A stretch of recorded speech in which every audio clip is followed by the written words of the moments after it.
Un caloroso benvenuto a tutte e a tutti e siamo molto contenti di essere qui a Cuneo. Ringraziamo l'amministrazione comunale, il sindaco Andrea Saccogna, l'assessora Paola Bellezza e chiedo se magari il signor sindaco vuole dire due parole di saluto iniziali.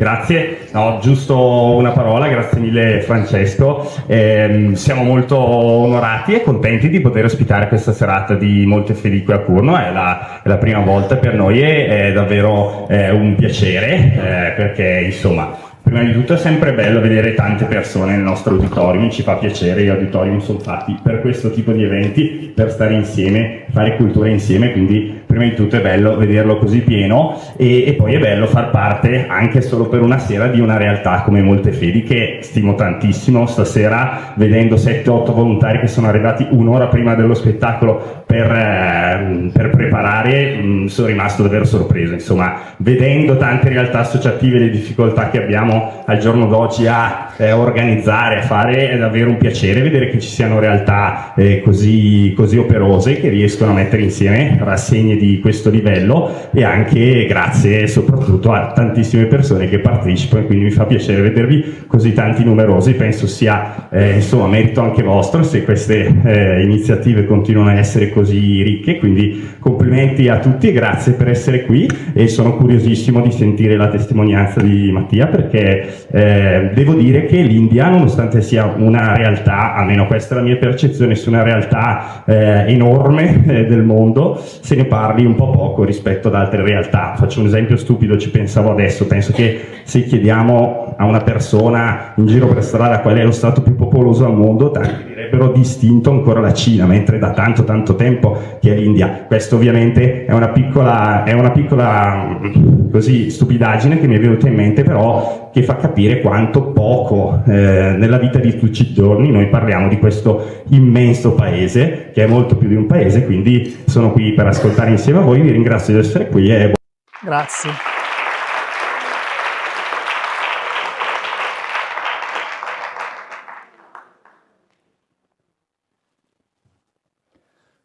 vai. Matteo Miavaldi, giornalista, scrittore, viaggiatore, podcaster.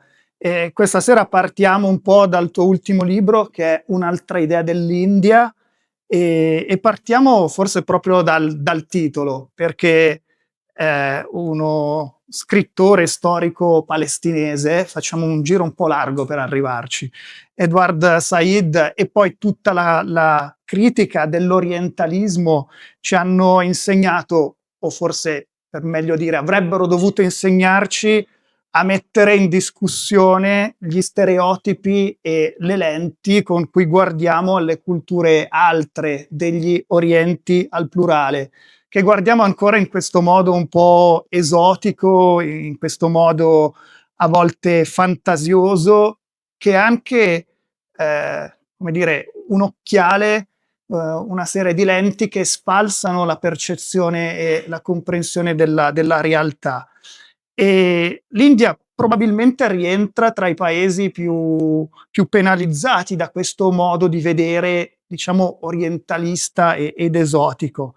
E nell'immaginario rimane ancora un po', per tante persone, per chi c'è stato no, ma per tante persone resta ancora un po' un paese dei film di Bollywood, un paese di atmosfere mistiche, di asceti seminudi cosparsi di cenere, di balli elaborati, abiti sfarzosi e coloratissime feste di matrimonio. Invece nel tuo libro tu parti spiegando come sia necessario scardinare questa idea dell'India e arrivare ad un'altra idea dell'India per capire dove sta andando oggi quello che, come ricordava poco fa il sindaco, è il paese più popoloso del mondo e comunque lo si voglia vedere una delle potenze economiche e militari del pianeta con cui fare i conti. Allora partiamo proprio dal primo tema da affrontare, primo punto forse da un po' scardinare. Tra queste idee c'è quella di una cultura religiosa profondamente pacifica, profondamente contemplativa. Noi sappiamo che l'induismo Innanzitutto si può parlare fino a domani mattina, non lo faremo, su che cosa si definisce per induismo. Non è una religione nello stesso modo delle religioni, delle confessioni monoteistiche, non ha una gerarchia come quella della Chiesa cattolica, è un insieme molto vario di tradizioni e di correnti. Nel tuo libro spieghi come ci sia questo movimento, questa corrente chiamata Hindutva, che ha dei caratteri fortemente nazionalisti e a volte con dei riferimenti proprio espliciti al fascismo, e come questo movimento stia cercando di ridefinire che cosa è l'induismo, che cosa vuol dire essere hindu, e sta cercando anche di trasformare l'India in questa espressione che leggiamo nel libro, cioè Hindurashtra, cioè un paese indiano. Per semplificare, lo slogan non è nemmeno più l'India agli indiani, ma l'India agli Hindu. Ecco, per cominciare, ci aiuti a comprendere che cosa ha facilitato la nascita di questo movimento Hindutva e quali sono le cause del successo di alcuni gruppi poi politicamente attivi come il partito adesso al governo. Sì, allora, buonasera a tutte e tutti. Domanda non semplice per iniziare, ma ci proviamo. Cerco di partire da un paio di premesse che secondo me sono importanti per, spero, essere più chiaro in quello che dirò più avanti. Allora, come hai detto giustamente tu, Francesco, l'induismo non è una religione come siamo abituati noi, diciamo, italiani cattolici che ci crediamo o meno, comunque la cultura cattolica ce l'abbiamo tutti. Non è quel tipo di religione, non è una religione piramidale, non c'è il Papa, non c'è tendenzialmente una delle cose belle dell'induismo, e lo dico proprio tagliando con l'accetta, ovviamente è un tema su cui l'Accademia si esercita da decenni. Una delle cose belle dell'induismo è che è una religione estremamente porosa ed estremamente accogliente, nel senso che esistono tantissimi modi di essere hindu, e sono dei modi che a un occhio occidentale potrebbero risultare anche assurdi, nel senso che ce ne sono alcuni che ad esempio ritengono che la mucca sia un animale sacro e quindi non mangiano la mucca, e altri che invece mangiano la mucca apposta perché è un animale sacro, e entrambi i gruppi si dicono hindu o induisti.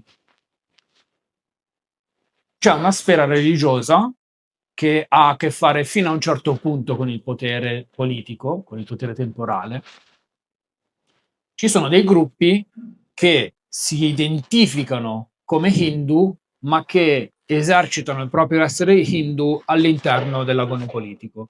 E la storia di questa Hindutva, casualmente, è una storia che quest'anno, esattamente quest'anno, compie un secolo, e che quindi ci porta ad analizzare quello che succedeva prima che esistesse un territorio che si chiama India.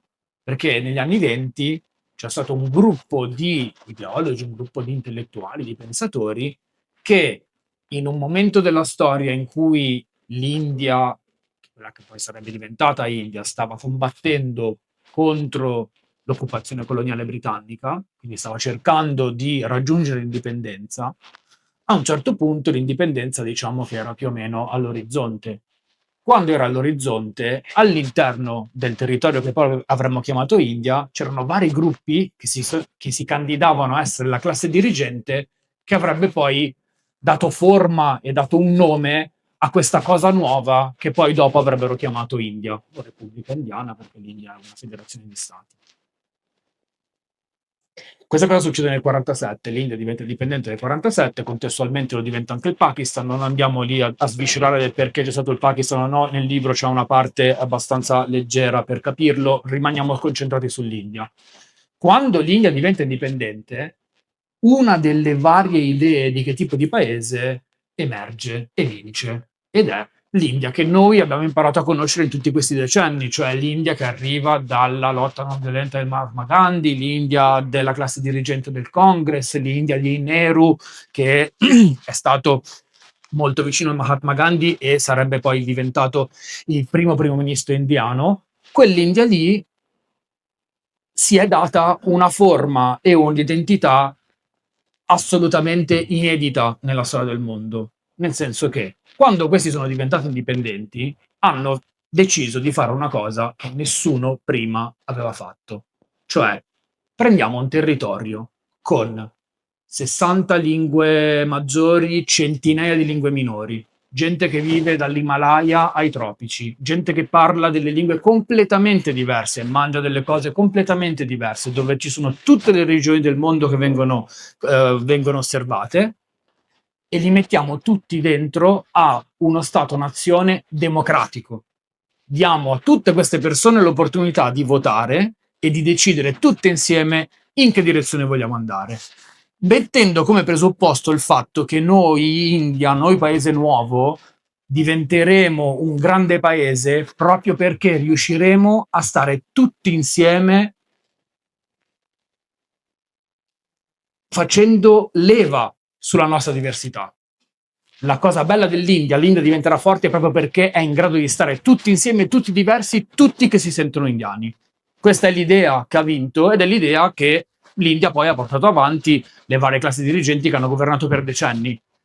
Nel 25 un gruppo di persone non la pensava così, pensava che l'India, quando sarebbe diventata indipendente, doveva diventare un paese solo degli Hindu, governato dagli Hindu, le leggi le fanno gli Hindu, decidono gli Hindu, tutti gli altri che non sono Hindu, e per, diciamo, annotazione accademica, quando loro dicono Hindu non intendono solamente gli Hindu, intendono Hindu, buddisti, jainisti, insomma è una grande famiglia Hindu, però la maggior parte sono gli Hindu. Volevano che quel paese diventasse un paese che potremmo dire in modo improprio un etnostato, ok? Di queste cose ne abbiamo sentito parlare molto o troppo in questi ultimi anni. È un po' l'idea dello Stato di Israele sotto la destra di Netanyahu, che deve diventare un paese solo per gli ebrei e tutti gli altri sono considerati cittadini di serie B, cosa che i palestinesi in questo momento già sono all'interno di Israele. La stessa idea nel 25 aveva questo gruppo dirigente, che viene sconfitto dalla storia, perché nel 47 loro non vanno al potere, anzi vengono messi allontanati perché, tra le altre cose, una delle persone che girava in questo gruppo di nazionalisti hindu sarebbe stato l'assassino del Mahatma Gandhi.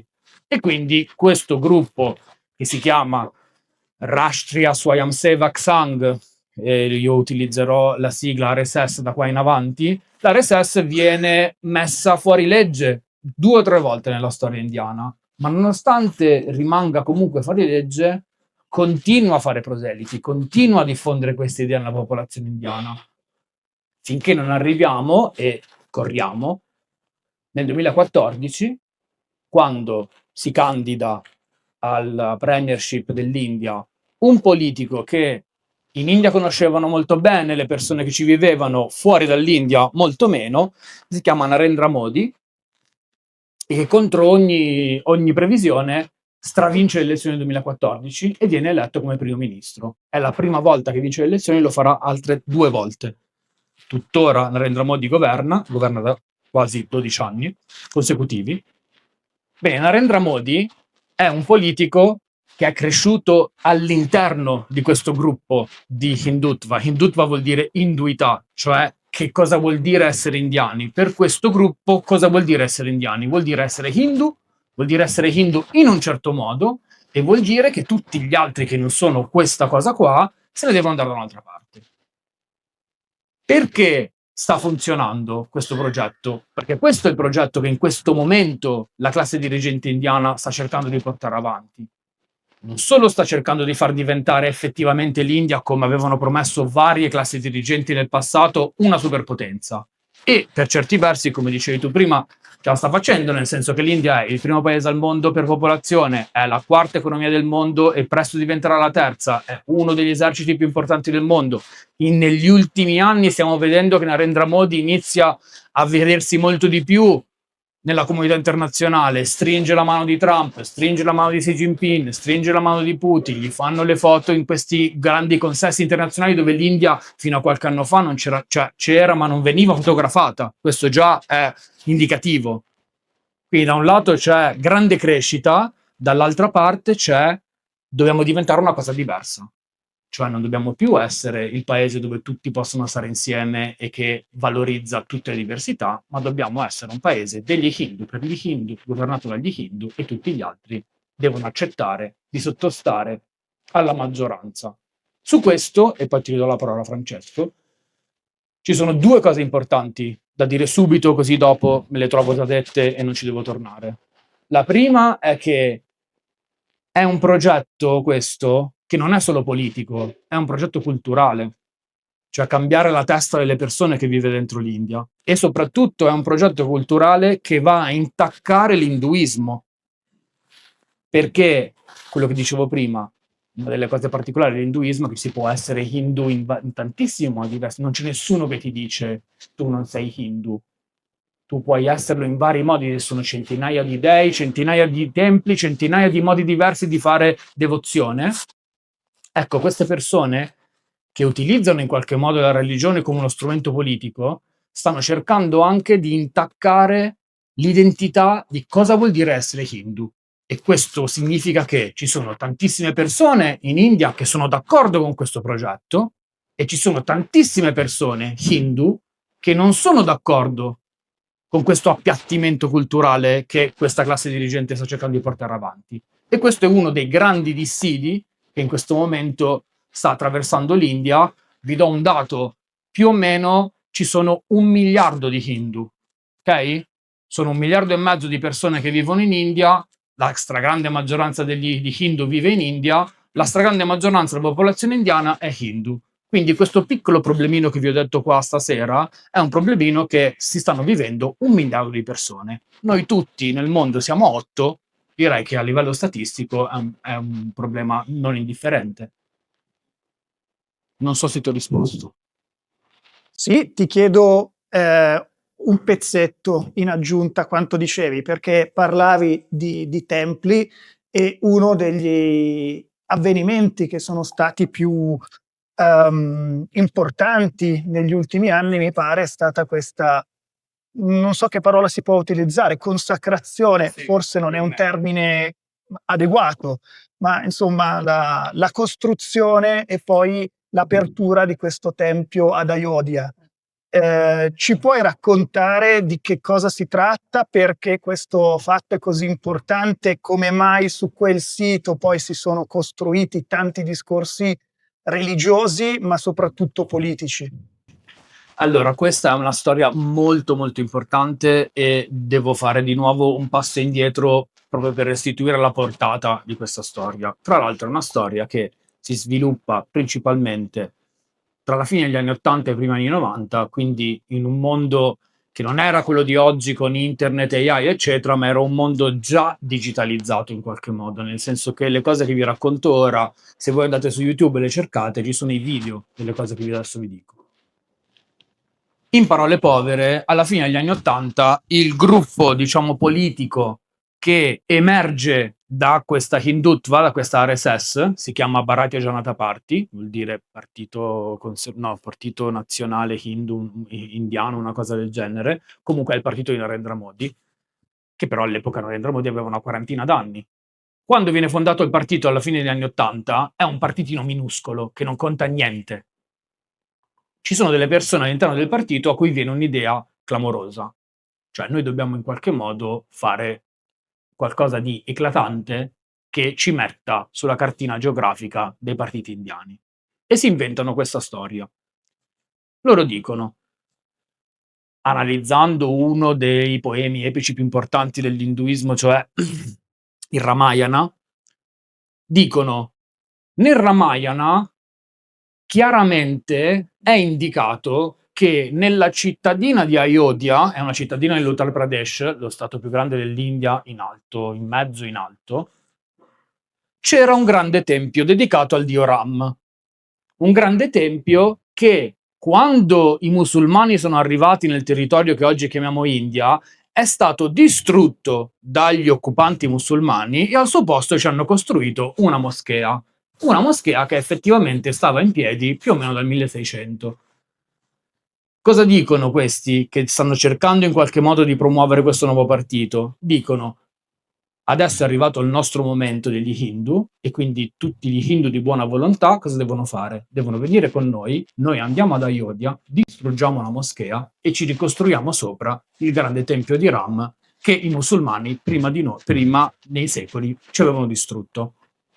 Ci provano una prima volta e organizzano ovviamente una carovana per tutta l'India del Nord, raccogliendo fedeli e raccogliendo diciamo persone vicine all'estremismo hindu. Arrivano ad Ayodhya una prima volta, nel 90 se non sbaglio, e vengono bloccati dalla polizia. Ci riprovano l'anno dopo e di questa cosa ci sono i video su YouTube. Si vede a un certo punto che ci sono migliaia di hindu fuori da questa moschea. A un certo punto qualcuno fa un segnale, la polizia si apre e migliaia di hindu entrano all'interno della moschea e la radono al suolo a mani nude nel giro di mezza giornata. Moschea del 1600. Quel momento fa due cose. Uno, ovviamente fa esplodere dei riot tra la comunità hindu e la comunità musulmana, perché un'altra cosa di cui si parla poco quando si parla di India, l'India è il secondo paese musulmano nel mondo. In questo momento ci sono 250 milioni di musulmani indiani, cittadini e cittadine indiani. Quindi, riot tra le due comunità, qualche migliaio di morti nel giro di qualche settimana, e soprattutto mette sulla cartina politica questo nuovo partito BJP, che da quel momento inizia a vincere le elezioni sia locali sia nazionali. C'è la promessa che avevano fatto, cioè andiamo, distruggiamo la moschea e ci costruiamo il tempio, negli anni 90 si avvera a metà, perché la moschea l'abbiamo distrutta, dobbiamo fare il tempio. In questo gruppo di persone che aveva distrutto la moschea c'era un giovane quadro del BJP che all'epoca aveva una quarantina d'anni e si chiamava Narendra Modi, okay? Che ha, da quel momento, la sua carriera politica viene lanciata, inizia a fare una mini carriera all'interno del Gujarat, del suo stato. Facciamo fast forward, arriviamo alle elezioni dell'anno scorso, 2024, Narendra Modi, che sta cercando la seconda rielezione consecutiva, inaugura la sua campagna elettorale per essere nominato primo ministro, inaugurando il tempio di Ram che avevano promesso nel 91. E lo fa come messaggio politico all'opinione pubblica, dicendo: noi dell'Hindutva, noi dell'induismo politico, manteniamo le promesse. Vi avevamo detto nel 91 che avremmo fatto il tempio, e adesso è arrivato il nostro momento e lo facciamo. E lui inaugura il tempio, e qui c'è una piccola inclinazione, diciamo, nella forza, se vogliamo usare Guerre Stellari, nel senso che, la cosa che vi ho detto prima, questo gruppo è un gruppo che utilizza la religione e vuole appiattire la religione per fini politici. C'è un video anche qui in cui questi organizzano una grande festa in cui Narendra Modi arriva tutto bardato all'interno del tempio, e fondamentalmente i templi hindu, lo dico male, i templi hindu funzionano, cioè sono santi, quando la statua del dio che viene messa all'interno del tempio viene in qualche modo consacrata. Questo è un processo, cioè io non è che mi posso inventare come si fa. Ci sono delle scritture che vengono seguite da secoli, ci sono secoli di monaci che hanno consacrato migliaia di templi. Lo possono fare questo lavoro di consacrare una statuina che poi diventa effettivamente il dio solamente i monaci ordinati. Narendra Modi non è un monaco ordinato. E nonostante questo fa questa benedizione. E tutti se la bevono, nel senso che tutti dicono: ok, lui lo può fare, benissimo, adesso questo tempio funziona, e se oggi voi andate il tempio funziona tranquillamente. Quindi la gente va per chiedere benedizioni, va a fare le offerte, va a fare le puja, va a fare tutto. In quel momento uno dei 4 monaci a capo dei 4 monasteri più importanti di una branca dell'induismo fa una dichiarazione pubblica dicendo: guardate che questa roba non si può fare, e non è che lo dico io, noi abbiamo le scritture, ce l'abbiamo qua da secoli, e questo si sta inventando delle cose che nella nostra religione, che è quella che seguiamo tutti noi, non si possono fare. E quindi lì si crea già una frattura, nel senso, attenzione, c'è un modo di essere hindu, che è quello che viene in qualche modo propugnato da questa parte politica, che è per assurdo contro la tradizione, e la tradizione hindu è quella che tiene in piedi tutta la religione. Le persone che vanno contro al nazionalismo hindu in questo momento e lo dicono dal punto di vista religioso, che è interessante, cioè loro dicono: a noi non ce ne frega niente delle elezioni, del governo, non ce ne frega nulla. Noi abbiamo passato la nostra vita a studiare i testi, a mandare avanti una tradizione millenaria, e questi stanno arrivando e stanno facendo quello che gli pare. Questa roba non va bene. Questo è un punto fondamentale in questo momento in India, perché permetterebbe in teoria di poter fare opposizione al governo indiano in questo momento, non solamente a livello politico, ma a livello culturale. Ci sono delle persone che stanno cercando, detto brevemente, di salvare l'induismo dagli estremisti hindu. Ed è una partita molto importante questa, sempre perché ha a che fare con 1 miliardo di persone. Non so se sono stato chiaro. Nella follia del fatto che c'è un primo ministro che in pratica diventa monaco e tra l'altro lancia la sua campagna elettorale inaugurando un tempio in un paese che formalmente è una democrazia laica. Cioè l'India non è l'Iran, è l'India, dove ci sono 250 milioni di musulmani. Come si possono sentire 250 milioni di musulmani essere rappresentati e amministrati da una persona che il momento in cui inaugura la campagna elettorale la inaugura sulle macerie di una moschea dopo migliaia di morti dopo averla distrutta? Questo è un problema gigantesco e dovrebbe farci riflettere, e chiudo, su che cosa vuol dire essere una democrazia. È sufficiente andare a votare ogni 5 anni alle nazionali o fare le elezioni locali? Questa è una domanda che noi occidentali abbiamo iniziato a farci con più frequenza da quando stiamo vedendo la nostra democrazia di riferimento distruggersi in diretta televisiva, in diretta internet negli Stati Uniti, che negli ultimi 7 mesi stanno facendo tutto il contrario di quello che hanno sempre raccontato di fare. Gli indiani, quando vedono il processo di disgregamento della democrazia statunitense, dicono: raga, ma noi abbiamo già iniziato a vederlo nel 2014, cioè noi sappiamo cosa stanno facendo, sappiamo quali sono i processi, ed è un problema, e vi stiamo dicendo dal 2014 che qui c'è un problema. Torno a quello che diceva il sindaco, se ne parla poco di sta roba qua, penso che sia interessante parlarne. Religione utilizzata strumentalmente per fini politici, per cavalcare il nazionalismo, dall'altra parte critica da parte religiosa al fondamentalismo religioso. L'ho già sentita da qualche parte. Due domande che si collegano a quello che dicevi poco fa, però parto dalla seconda che mi veniva in mente, perché tu adesso hai citato gli Stati Uniti d'America e d'accordo, nella metodologia della ricerca si insegna sempre di non fare le comparazioni tra zucche e carote e meloni, perché sono tutti di colore arancione.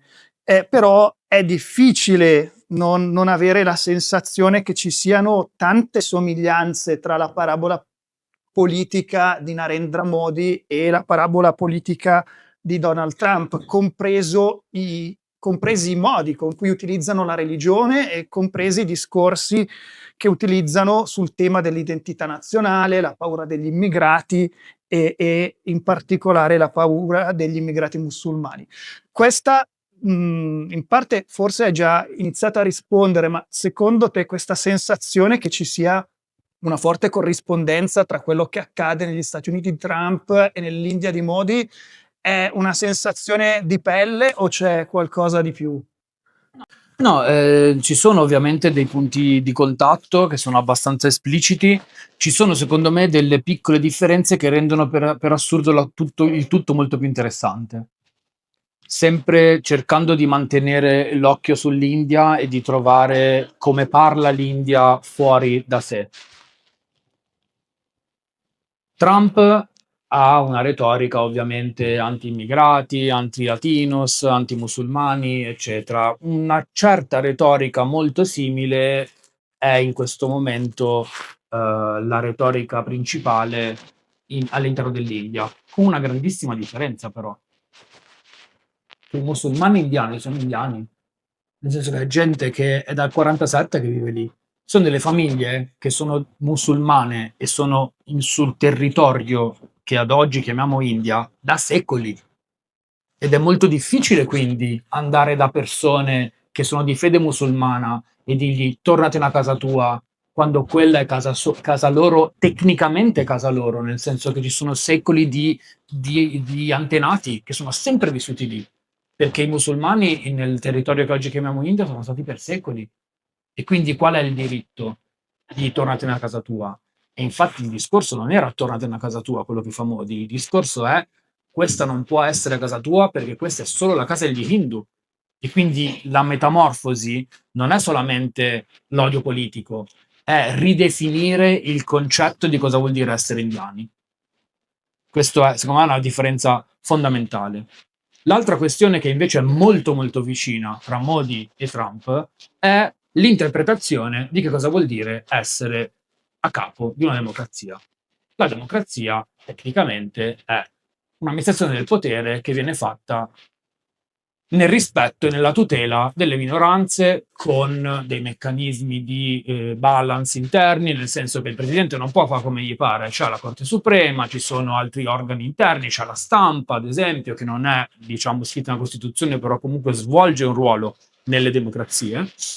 In questo senso Trump e Modi hanno un'interpretazione identica di cosa vuol dire essere a capo di una democrazia, cioè faccio quello che mi pare.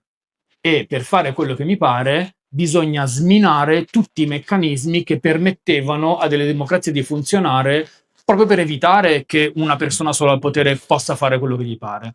E questi meccanismi sono stati messi in atto tranquillamente nell'India di oggi. Cioè, faccio un piccolo excursus personale. Io mi sono trasferito in India la prima volta a vivere nel 2011, quindi 3 anni prima di Narendra Modi. E ci sono arrivato dopo 1 anno e mezzo. Io lavoravo in Cina, sono lavorato in cinese io in realtà, poi ho tradito la patria per andare dall'altra parte, però insomma, dopo 1 anno e mezzo di Cina, nel senso Cina dittatura vera, cioè che c'è la propaganda, c'è la censura, ci sono alcune cose che non si dicono, in televisione si parla solo del governo, eccetera. Arrivo in India e quando arrivo in India tiro in qualche modo una boccata d'aria, perché effettivamente uno apre i giornali nel 2011 e vede che ci sono editorialisti che stanno facendo pelo contro pelo al governo. Uno accende la televisione e vede che ci sono dei salotti di opinionisti e giornalisti che le dicono peste e corna, ci sono i giornalisti d'inchiesta che stanno cercando di beccare i politici che si rubano i soldi. È una democrazia vera, imperfetta come lo sono tutte, però era una democrazia vibrante, questo termine che si utilizza spesso per descrivere le democrazie. Oggi questa roba qua non c'è più in India, è finita. La stragrande maggioranza dei media mainstream sono tutti allineati alla propaganda del governo. I pochi media che sono in grado di fare un qualche tipo di critica sono dei media, la stragrande maggioranza online, la stragrande maggioranza indipendenti, che hanno un sacco di problemi a livello economico e soprattutto hanno il problema di dover operare in un paese dove ormai se tu dici qualcosa che al governo non va bene, rischi di andare al gabbio. L'India è uno dei paesi che arresta più giornalisti nel mondo, ma non solo perché sono tanti e quindi gioco forte, siccome sono il paese più grande del mondo, è ovvio che sono quelli. Ha una statistica, diciamo, pro capite di giornalisti che se la vedono brutta, molto pesante. Questa è una cosa che sta succedendo anche negli Stati Uniti. Ancora non li arrestano, però qualche settimana fa c'era stato l'episodio, no, che avevano fatto saltare il programma di questo stand-up comedian che aveva criticato Trump. Trump aveva telefonato a Disney, ha detto questo qua mi sta sulle balle, fatelo saltare, e questi avevano eseguito. Questa cosa in India succede ininterrottamente dal 2014. Questo è un grande punto di contatto. L'ultimo punto di contatto, che per assurdo è valso all'inizio e adesso man mano che andiamo avanti si stanno un pochino dividendo le strade, è che Trump e Modi, allo stesso modo, si rivolgono all'opinione pubblica indiana dicendo: noi dobbiamo diventare una superpotenza. Trump dice: noi già lo siamo e dobbiamo diventarlo ancora di più. Modi va dall'opinione pubblica e dice: tutti quelli che verranno venuti prima di me non sono stati in grado di fare questa cosa che ci diciamo da tanti decenni. Votate me perché con me ce la faremo. Il che si traduce in un autoracconto del paese per la popolazione che è molto propagandistico ed è molto parziale. Negli Stati Uniti questa retorica, non so se è interessantissimo, io non sono la persona per parlarne in modo diciamo alto, ma l'utilizzo dei social network, ad esempio, dell'amministrazione Trump è estremamente interessante. È una cosa che non era mai stata fatta prima. È un autoracconto pompatissimo in steroidi di quanto noi siamo forti e tutti gli altri devono avere paura di noi. La stessa cosa succede in India in questo momento. C'è un autoracconto da cui noi, tra l'altro, noi pubblico occidentale, siamo esclusi, perché queste cose vengono fatte nelle lingue locali. E quindi, a meno che noi non sappiamo bene Hindi, Kannada, eccetera, tutto questo ragionamento che Modi fa con il suo elettorato a noi sfugge completamente. È un modo di raccontarsi estremamente muscolare, estremamente marziale, estremamente aggressivo, estremamente puntare il dito contro gli altri, i musulmani, il Pakistan, la Cina. È un modo molto diverso di intendere i rapporti con il resto del mondo rispetto all'India di precedente. Però, mentre negli Stati Uniti Trump, ad esempio, adesso mi sembra che sia il minimo storico di consenso, no? Per un presidente in carica, Narendra Modi questo problema del consenso non ce l'ha.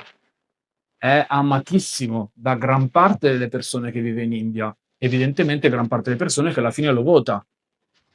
Questo è un meccanismo estremamente interessante da vedere perché ci permette di capire come l'India di Narendra Modi abbia capito per assurdo prima di altri come utilizzare i nuovi media, social media, l'intelligenza artificiale, l'ambito digitale, per appiattire la critica nell'opinione pubblica e per portarsi avanti dei fedeli, non dei cittadini. E questa è una cosa in cui Modi è stato bravissimo.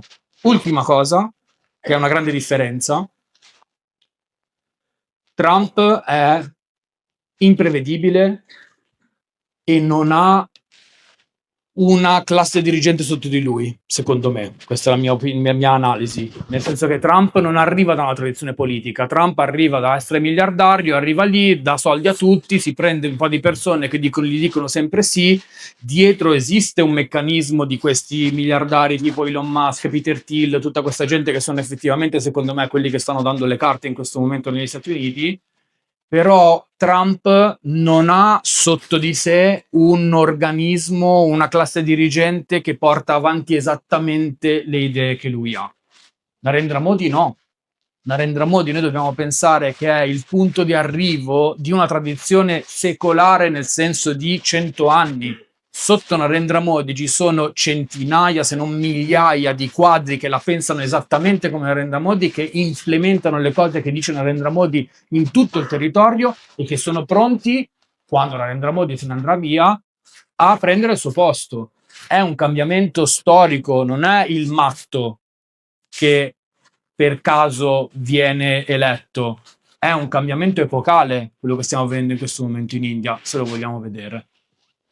Poi dirò anche delle cose belle, perché sennò io non ci torno più. Quindi chiedetemi tipo delle spezie, dei colori.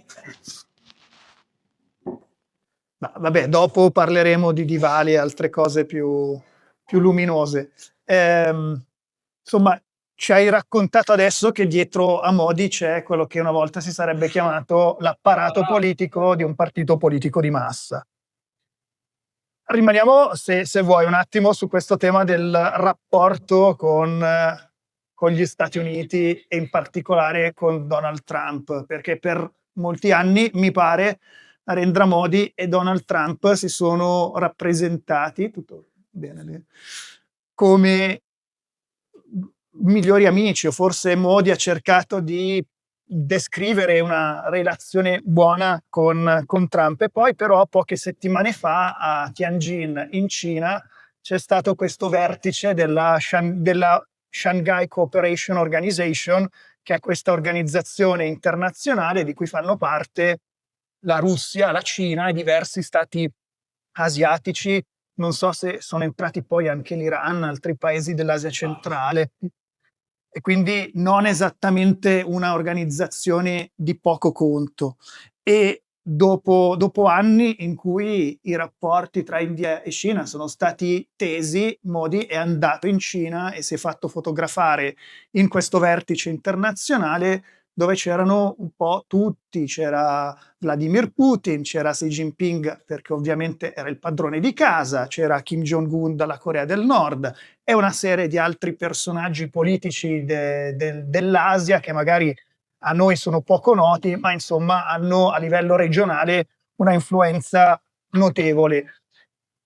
Questa presenza, dopo tanti anni di Modi fisicamente che prende, va lì in Cina, si fa fotografare insieme a Putin e a Xi Jinping, è soltanto un gesto, una reazione per il fatto che Trump ha messo dei dazi alti alle merci indiane, quindi mi metti i dazi, io mi faccio fare l'opportunità fotografica insieme a Putin e a Xi Jinping, o c'è qualcosa di più? Nel libro mi pare che tu parli anche del ruolo, dicevi appunto, non c'è solo Modi, c'è un partito dietro e tra l'apparato che c'è dietro c'è anche un ministro degli esteri che ha una visione strategica di dove deve stare l'India nel mondo di oggi. Ci aiuti un po' a capire questa mappa? Sì, l'esempio indiano secondo me è veramente importante perché ci permette di toglierci dalla testa alcuni automatismi che noi per consuetudine continuiamo ad avere nell'interpretazione di cosa succede nel mondo. Partiamo dal presupposto che la guerra fredda è finita, quindi il bipolarismo non c'è più, non ci sono più i buoni e i cattivi, tra l'altro. Gli Stati Uniti hanno fatto la fortuna degli Stati Uniti raccontandosi come i buoni contro i cattivi, da Bush contro com'era la Lega del Terrore, l'asse del male. Biden a un certo punto dice il mondo si divide in democrazie e dittature, le democrazie sono nostre amiche, le dittature sono quelle che noi dobbiamo combattere. Trump dice, Trump ovviamente probabilmente per un deficit cognitivo non riesce a fare questo ragionamento e quindi lui va più sull'amicizia personale, tu mi sei simpatico, sei mio amico, tu mi sei antipatico, sei mio nemico.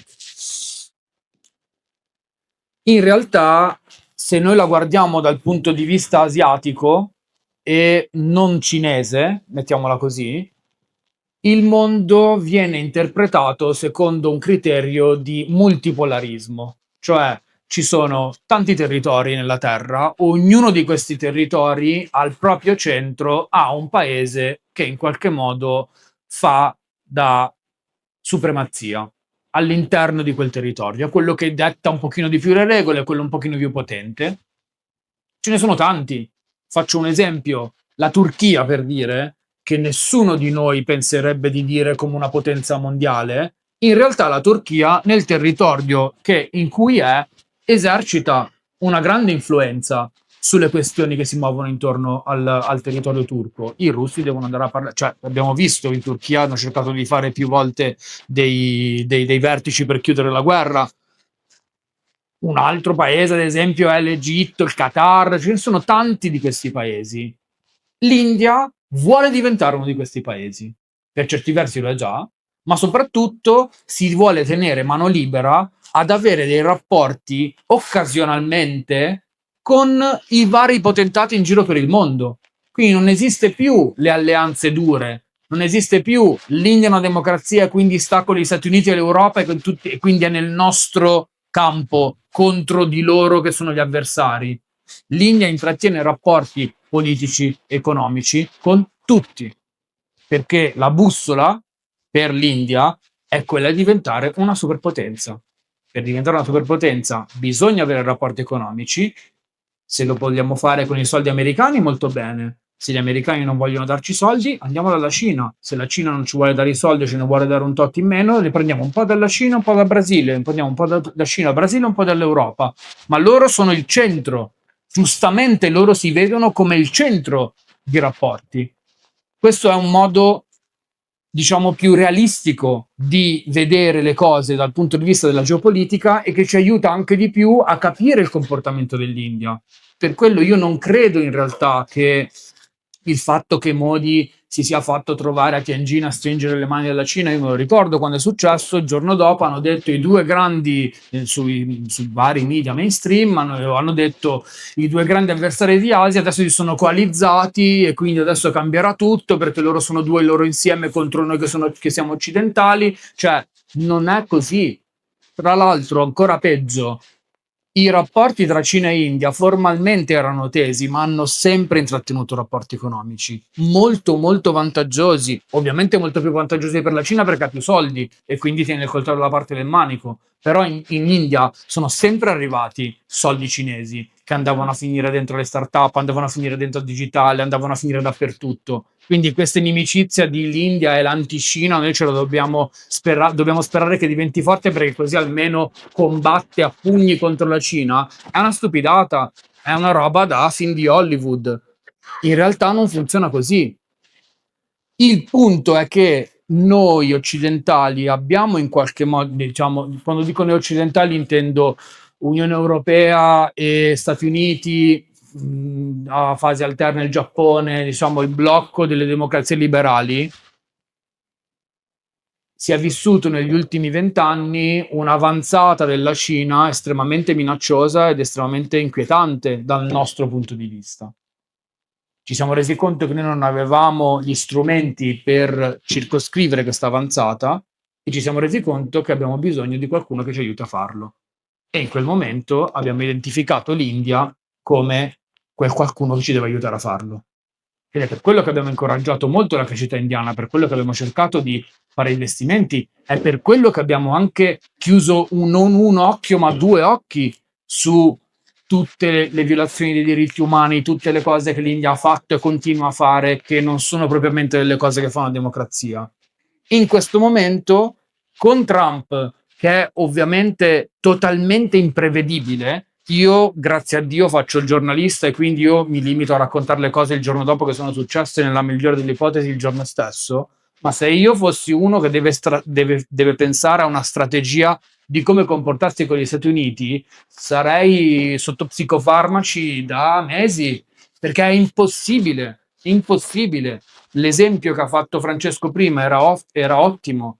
Quando aveva tirato fuori la questione dei dazi, me lo ricordo benissimo, di nuovo su YouTube c'è il video, se voi ricordate il Liberty Day l'aveva chiamato, aveva fatto questa conferenza stampa, Trump aveva tirato fuori questo cartonato con i nomi dei paesi e dicendo loro che sono cattivi gli diamo 20, loro che sono amici nostri gli diamo 10, loro che sono così. Quando arriva all'India dice purtroppo al mio amico Narendra Modi, che è un bravissimo amministratore, eccetera, un grande deal maker, bla bla bla, gli sono costretto a dargli il 26% perché l'India è uno dei paesi che ha i dazi più alti in assoluto contro tutti gli altri.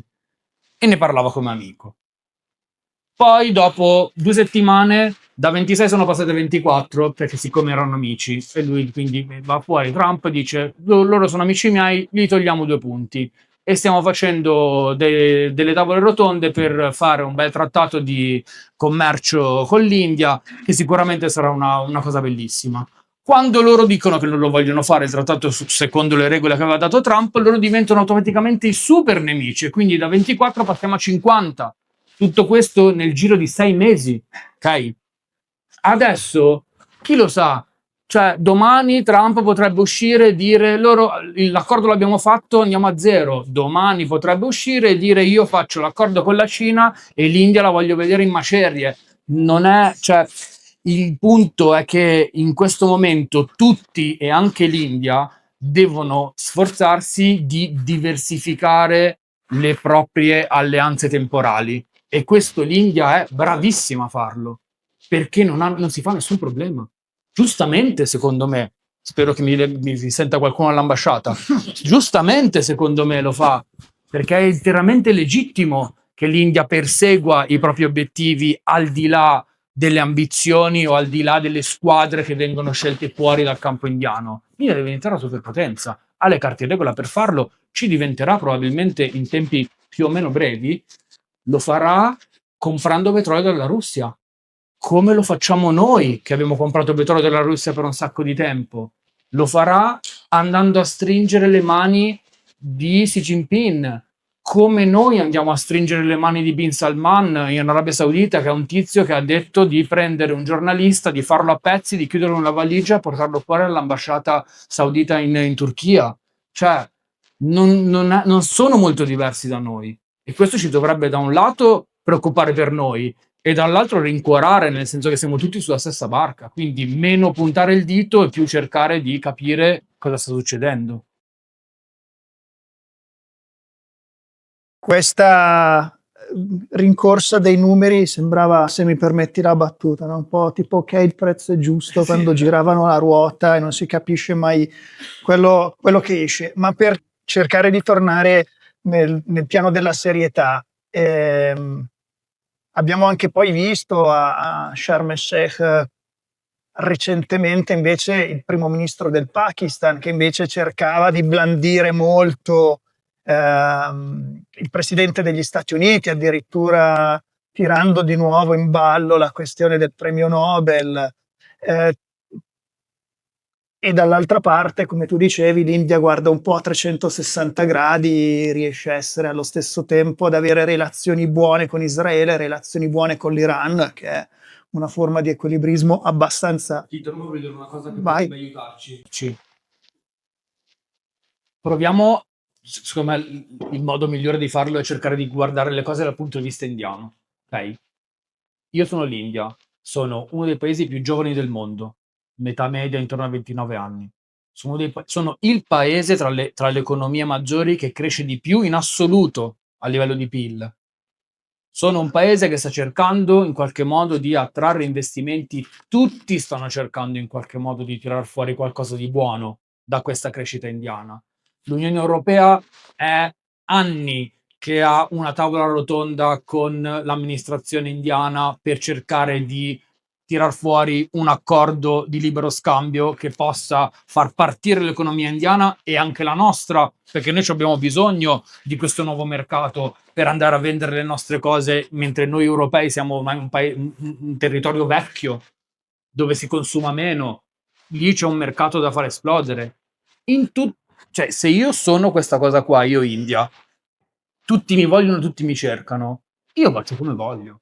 Perché mi devo precludere delle possibilità? Questo secondo me è il modo in cui, non secondo me, lo dice chiaramente Jai Shankar, il ministro degli esteri indiano, questo è il modo in cui l'India interpreta la politica internazionale. Io vado dove mi conviene e è un momento in cui è estremamente conveniente per l'India andare dove gli pare, perché tutti vogliono avere a che fare con l'India, anche la Cina, che ha bisogno di mercati dove possano mandare le loro merci, quelle un pochino meno high tech, esatto. Lì c'è un mercato che deve essere in qualche modo aperto, se la guardiamo dal punto di vista del capitale. L'India è nella sua età d'oro, effettivamente lo è. Purtroppo lo è con questa classe dirigente. Però l'evidenza è questa. Se puoi aggiungere solo un pezzettino su com'è la situazione tra India e Pakistan in questo momento, senza fare tutta la lunga storia del conflitto tra questi due paesi. Allora, sì,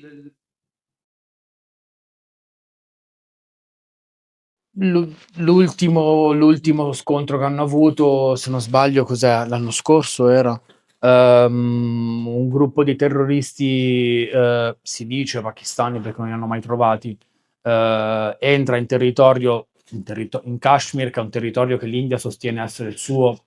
Il Kashmir è tutta un'altra grande questione che non si capisce di chi è, nel senso l'India dice che è il suo, ma i kashmiri dicono di no, le leggi internazionali dicono che forse casino. Comunque arrivano questi terroristi e ammazzano 25 civili selezionandoli in base alla religione, quindi vanno a ammazzare gli hindu che erano lì in vacanza in Kashmir.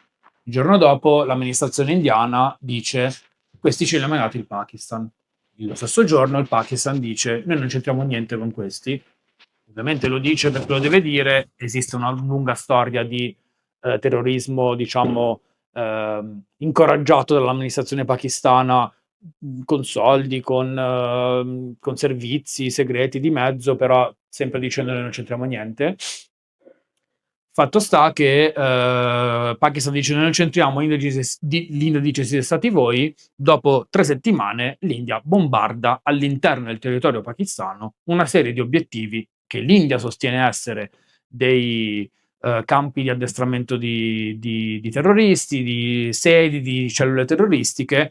Il Pakistan sostiene essere invece delle moschee e delle scuole, muoiono qualche decina di civili. L'India dice sono morti tutti i terroristi, molto difficile considerare terrorista delle bambine che erano in una moschea che stavano pregando. Comunque questo è lo scontro, l'ultimo scontro di due paesi che se le sono date di santa ragione da quando esistono in pratica. Il punto è il Pakistan in questo momento è un paese in enormi problemi economici, sta cercando di beccare soldi dappertutto, a chi glieli dà, il Fondo Monetario Internazionale gli ha dato 3 miliardi se non sbaglio, sta cercando di aprire linee di credito ovunque. L'India invece è un paese in estrema ascesa, quindi i rapporti tra India e Pakistan sono estremamente tesi, in questo momento tuttora, ci sono degli aneddoti che se abbiamo tempo dopo vi racconterò, ma la questione secondo me da capire è che i dissidi tra India e Pakistan aiutano entrambe le classi dirigenti, perché permettono a entrambe le classi dirigenti di coalizzare le rispettive opinioni pubbliche e quindi di ammazzare tutta la critica interna. Nel senso, quando il Pakistan attacca, tutti gli indiani stanno dietro al presidente, perché siamo indiani contro pakistani. Quando l'India bombarda, tutti i pakistani stanno dietro l'esercito, perché sono gli indiani che sono venuti a bombardare casa nostra.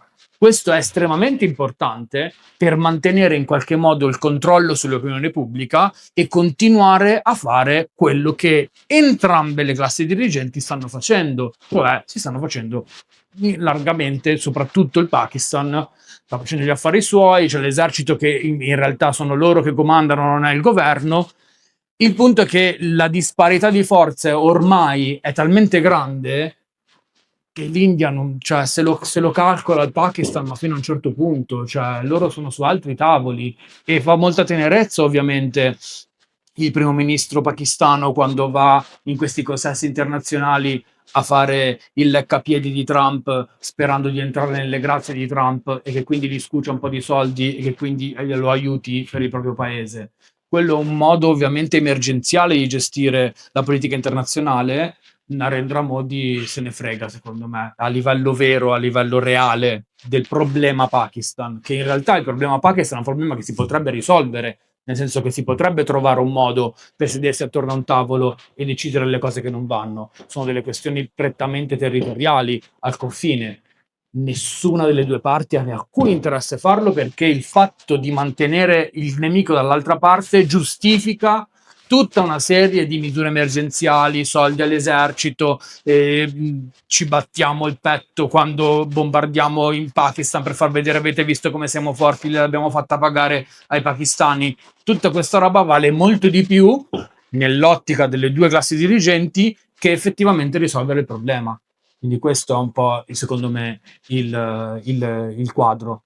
Il Pakistan purtroppo è una forza nucleare, anche l'India lo è, ma mi spiace, ha un peso minimo secondo me a livello geopolitico, è proprio, non riesce a esercitare nessun tipo di minaccia, nessun tipo di peso nelle cose del mondo importanti.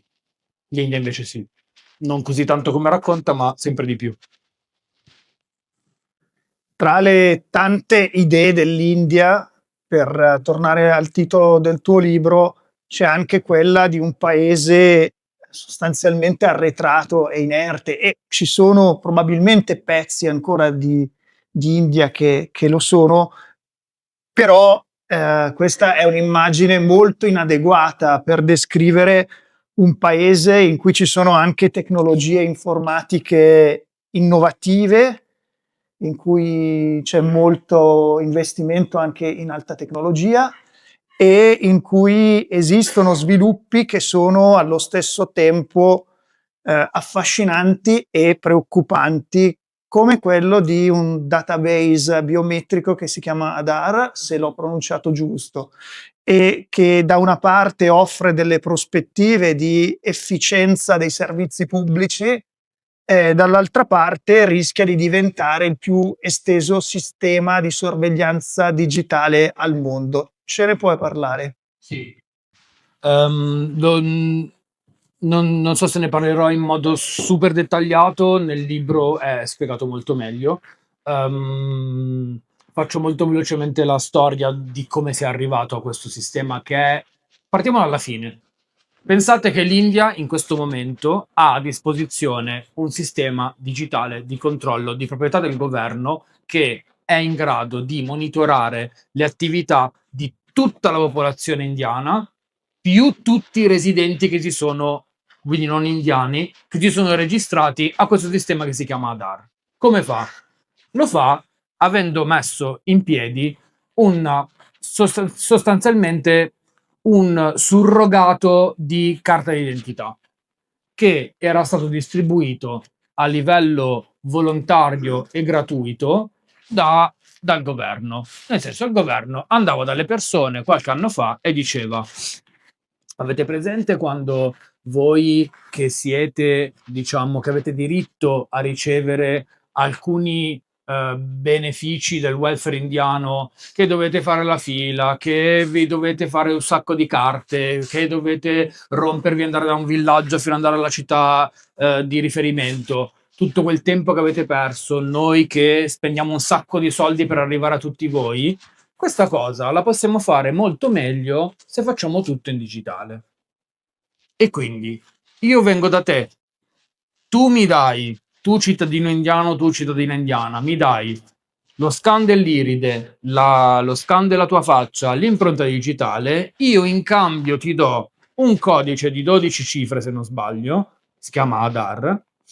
Con quel codice tu ti autentichi in modo immediato e digitale con tutti i servizi del governo a cui tu vuoi accedere, facendolo attraverso una serie di meccanismi, nel senso che ci sono quelli che leggono la retina, ci sono le macchinine che metti il dito e ti riconosce che sei veramente tu, e quindi lo Stato eroga un servizio. All'inizio questa cosa era solo per lo Stato, ok?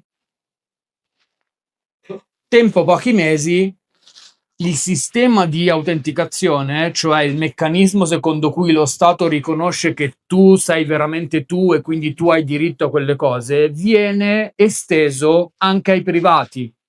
Cosa vuol dire che viene esteso ai privati? Vuol dire che se io devo andare a comprare una macchina e prometto di pagare con i miei soldi, eccetera, il venditore dell'auto, per essere sicuro che io sono veramente io, mi dice: ok, fatti l'autenticazione con Aadhaar, lui schiacci il ditino, lui dice: sì, va bene, sei veramente Matteo Miovaldi, ti faccio questo servizio. Stessa cosa però ti negano dei servizi privati quando tu non ti autentichi. Ad esempio, vai in banca, vuoi aprire un conto e loro ti dicono: tu lo puoi aprire solamente se c'hai il conto Aadhaar, e tu gli dici: non c'è scritto nessuna parte nella legge indiana che io non possa aprire un conto, e loro ti dicono: ah, ma non me ne frega niente, io voglio che tu ti devi registrare con Aadhaar. Risultato è che adesso, per fare praticamente tutto in India, tu devi avere una carta Aadhaar.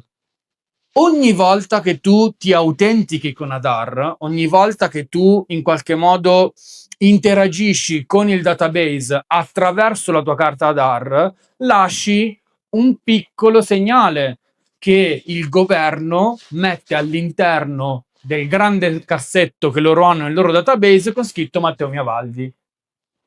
Il che significa che il governo indiano ha a disposizione uno strumento che, quando mai volesse, potrebbe controllare tutto quello che faccio io mentre lo faccio e tutto quello che ho fatto io prima.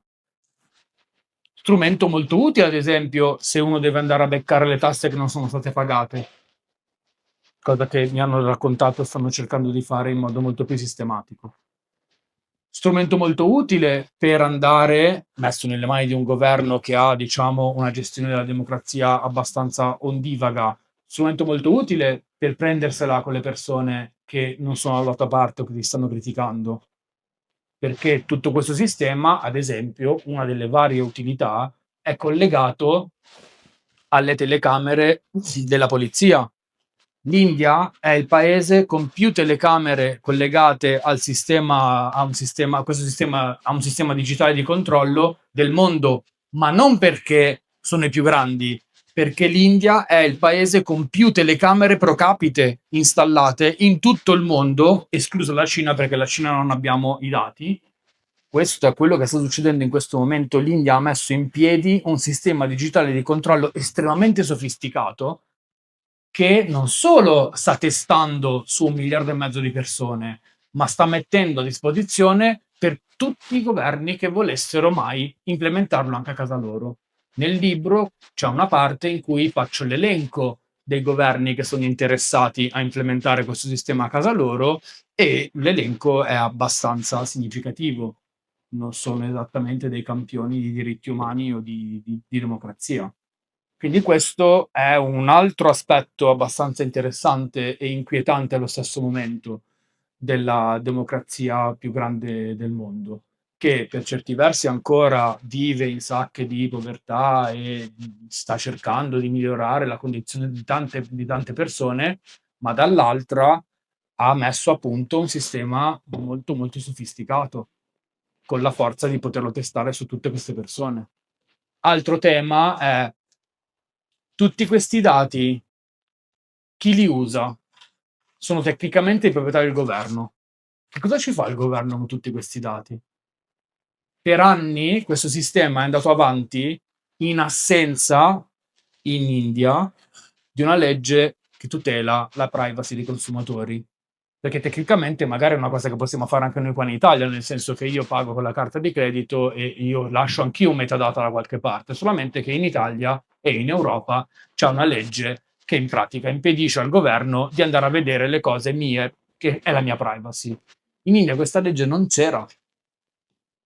Quindi non sappiamo cosa hanno fatto per tutti quegli anni in cui la legge non c'era. Quando la legge è stata fatta, all'interno della legge ci sono tutta una serie di postille che fanno saltare la diciamo, protezione della privacy in caso di in caso di minaccia all'integrità nazionale, una cosa, che è un tema estremamente, che è una fattispecie di reato estremamente vaga che si applica al terrorista che mette la bomba in metropolitana e al vignettista che fa una vignetta satirica contro Modi su un giornale. Stessa fattispecie di reato. In quel caso la privacy del vignettista e del terrorista, secondo la legge indiana, salta. Interessante. Inquietante. Senti, un'ultima domanda, così poi abbiamo lo spazio per raccogliere qualche domanda dal pubblico o anche per fare, insomma, chiarimento su qualche passaggio, approfondire qualche tema su cui siamo andati così anche rapidamente adesso. Un paio di giorni fa, se non sbaglio, era la festa di Diwali. Come tutte le feste religiose, sono anche momenti in cui passano messaggi, simboli, in cui insomma i contenuti possono andare in direzioni diverse. Quindi ti vorrei chiedere, per quello che hai potuto vedere, come è andata quest'ultima festa in India, e poi, visto che ne parli nel libro, dicevi prima, dopo aver parlato degli sviluppi della tecnologia, della politica internazionale, della politica interna, per tornare forse su un livello un po' più differente, dai.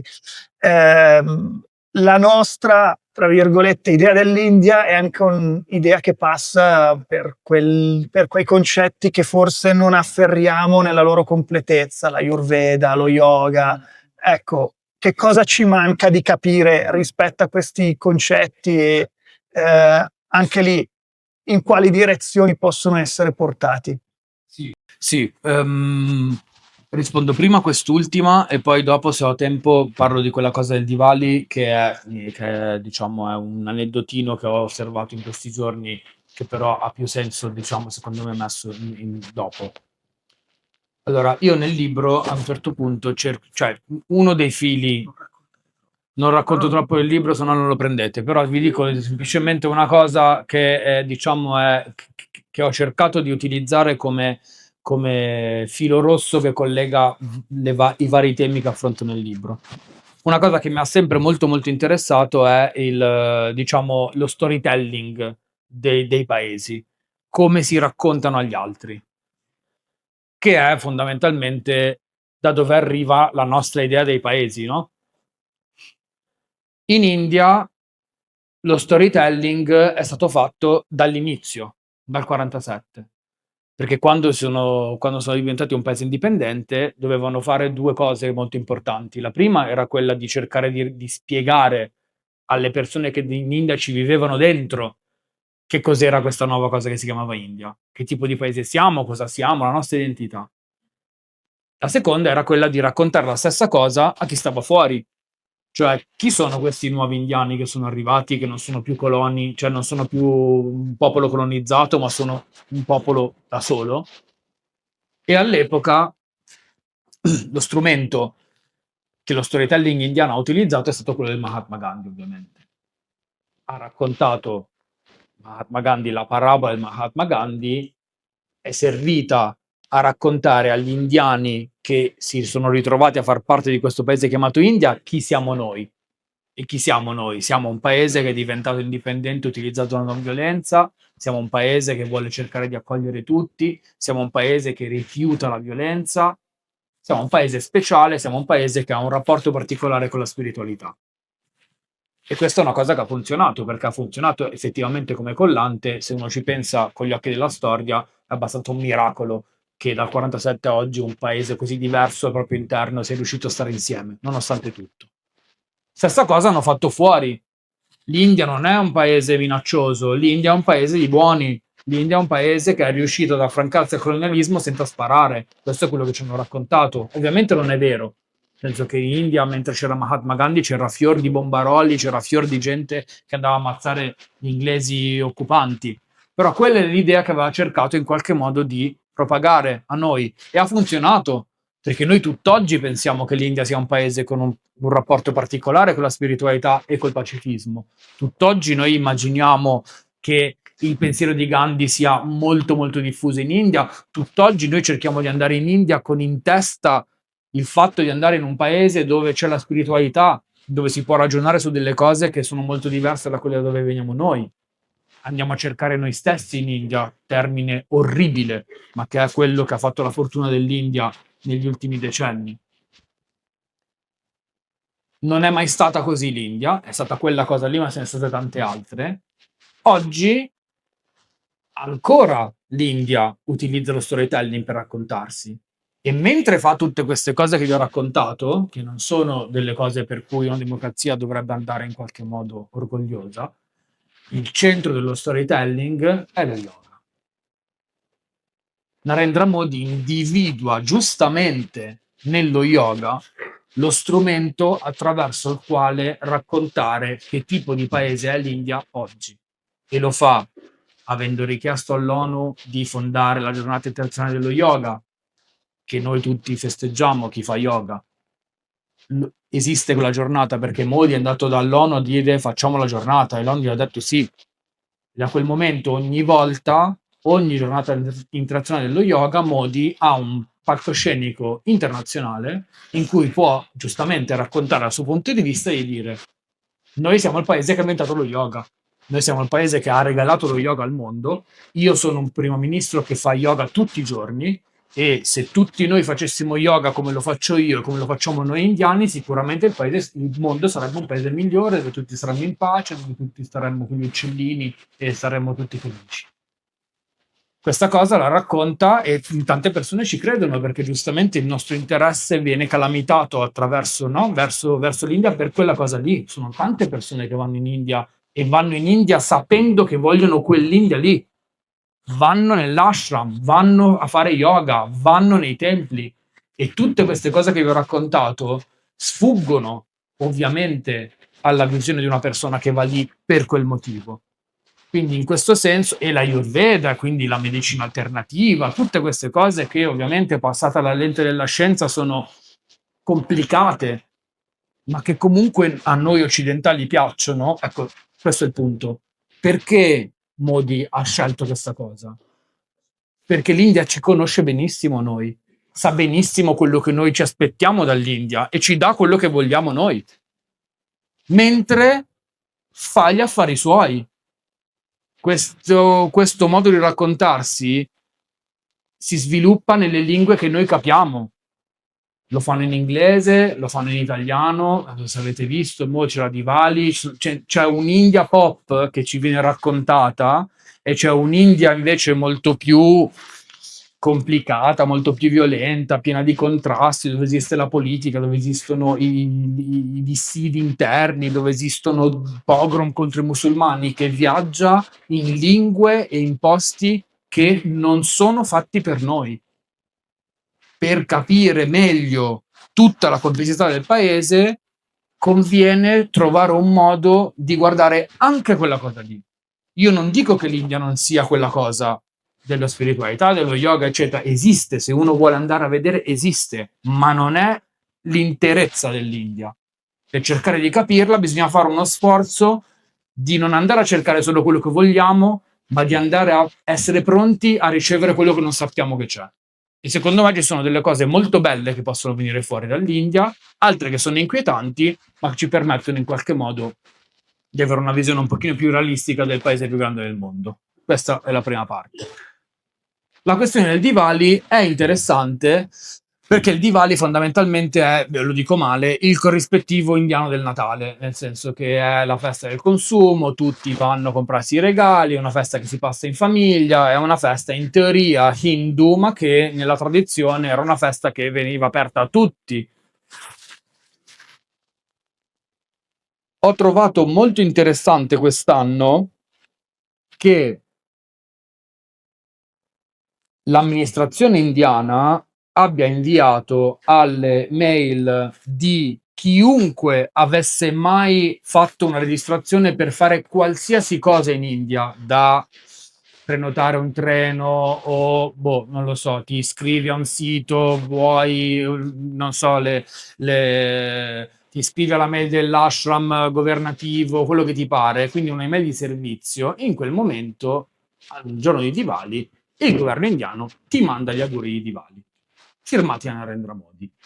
All'interno della mail degli auguri di Diwali, quindi tipo voi immaginatevi gli auguri di Buon Natale, c'è dentro il successo dell'operazione militare contro il Pakistan, l'eradicamento dei terroristi maoisti e naxaliti in India, il fatto che l'India è diventato una superpotenza, il fatto che abbiamo abbassato le tasse per una parte della popolazione, il fatto che noi dovremmo tutti sforzarci di consumare meno perché così diventeremo effettivamente una grande potenza. Dobbiamo sforzarci di consumare solamente cose indiane e non dobbiamo importare.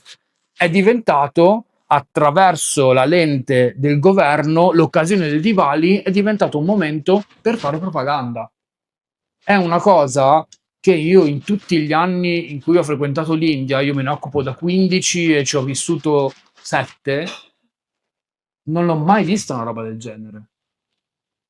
Persone che qua davanti che hanno vissuto in India possono confermare, nel senso è veramente strano che dal punto di vista, diciamo, di una persona che ha frequentato l'India da tanto tempo, e immaginatevi quanto è strano per un indiano che il tuo governo, per la buona occasione della festa della luce contro l'oscurità, della festa in cui dobbiamo stare tutti insieme, ti ricorda di quanto siamo stati bravi a bombardare il Pakistan. È un'India che noi non immaginavamo fosse così e effettivamente sta diventando questa cosa qua.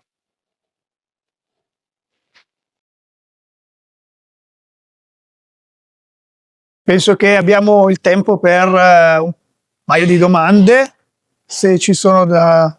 Ecco. Allora.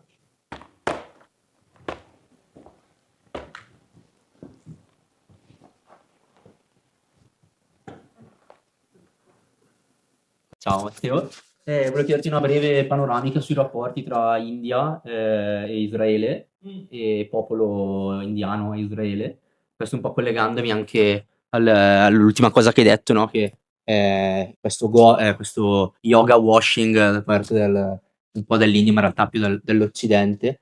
E per quanto riguarda la musica, invece, per esempio, tanto sul fronte psytrance, musica elettronica che prende degli elementi più estetici che altro dalla cultura indiana e li bianchizza, eccetera. E infatti tantissimi DJ Goa Psytrance sono israeliani, proprio per questo. E infatti ho anche trovato molto indicativo il fatto che il 7 ottobre il diluvio dell'Aqsa è partito proprio da una festa Psytrance Goa e appunto questo anche. Che rapporto c'è tra la cultura indiana e Israele e tra Modi e Israele? Allora, beh, la Psytrance ce la siamo inventata noi occidentali, andando là e razziando la tradizione musicale locale e ci abbiamo messo sotto i beat per farci di pasticche, quindi questo è proprio in soldoni. I rapporti tra tra linea di Modi e Israele di Netanyahu sono molto stretti per certi versi, in grande in modo molto anticlimatico rispetto a come l'India si è sempre posta a livello internazionale sulla questione israelo-palestinese. L'India storicamente è stato uno dei paesi in assoluto più vicini alla causa palestinese, perché, perché concepiva da buon paese postcoloniale il fatto che il diritto all'autodeterminazione del popolo palestinese fosse in qualche modo il proseguimento di una lotta postcoloniale. Ok? È stato uno dei primi paesi a riconoscere la Palestina, è stato uno dei primi paesi a aprire sedi diplomatiche in Palestina, insomma, c'è un grande all'ONU ha sempre votato contro tutte le risoluzioni che erano incoraggiate da Stati Uniti e Israele, sempre dalla parte della Palestina. Tutto questo ha iniziato a incrinarsi quando Narendra Modi e Benjamin Netanyahu hanno iniziato in qualche modo a frequentarsi e hanno trovato delle affinità palesemente politiche. Nel senso che l'islamofobia della destra israeliana rappresentata da Netanyahu trova nell'islamofobia della destra di Modi uno specchio. L'obiettivo è lo stesso.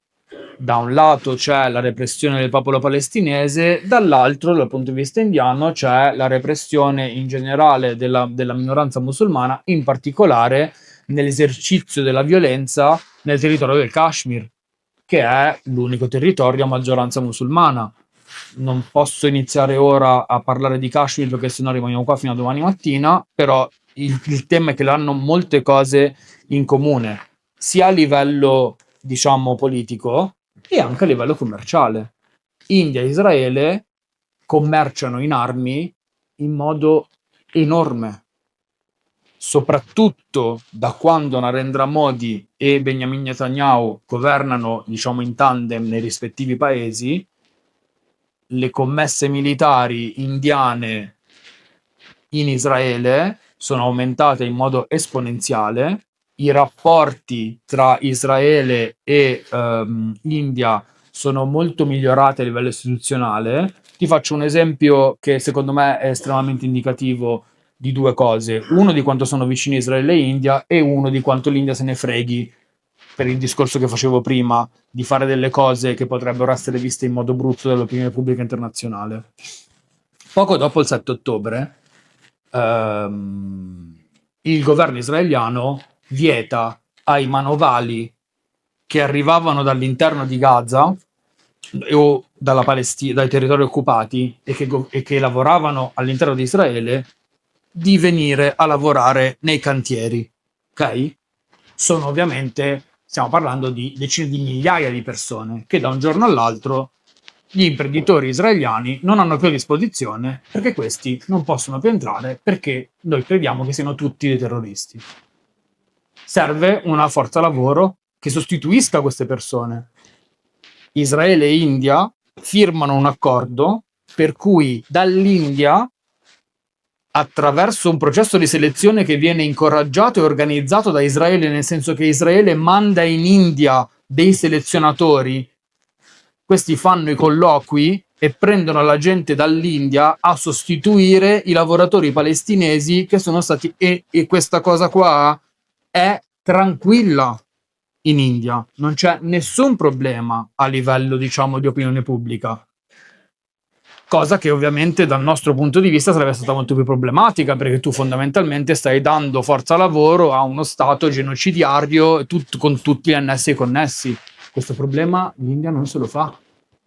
Questo ci dimostra di come si siano avvicinati moltissimo India e Israele e di come anche a livello di retorica interna in India di opposizioni diciamo di piazza ce ne sono, ma mi sento di dire sono estremamente minoritarie, perché risuona molto in una certa popolazione il fatto che i palestinesi sono musulmani e gli ebrei no, e noi hindu siamo hindu e i musulmani sono i nostri nemici.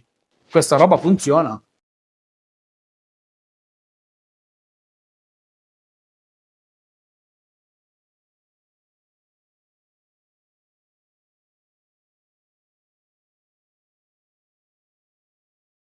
Grazie.